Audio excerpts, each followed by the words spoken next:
నాయకులకి మరియు తల్లిదండ్రులందరికీ కూడా ధన్యవాదాలు తెలియజేసుకుంటున్నాం. ఇది ఒక మహత్తరమైన కార్యక్రమం.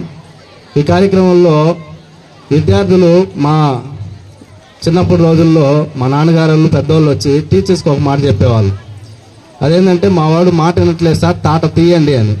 ఇప్పుడు కూడా తల్లిదండ్రులు వచ్చి టీచర్స్తో ఒక మాట చెప్తున్నారు, సార్ మా వాడు చదువుపోయినా పర్వాలేదు కానీ వాడిని ఏమి ముట్టుకోవద్దు, కొట్టద్దు అని. క్రమశిక్షణ తప్పేదానికి అదే మొదటి పునాదిగా ఉంటుంది. ఎప్పుడైతే ఉపాధ్యాయులు మన పిల్లల్ని శిక్షించి వాళ్ళని సరైన దారిలో పెడతారో అప్పుడే వాళ్ళు ప్రయోజకులు అవుతారు. మాకు ఒకగానొక కొడుకు సార్, వాడిని ఏమి అనొద్దు అంటే, ఒకగానొక కొడుకైనోడు ఖచ్చితంగా తల్లిదండ్రులు చూసుకోవాలి పెద్ద అయిన తర్వాత.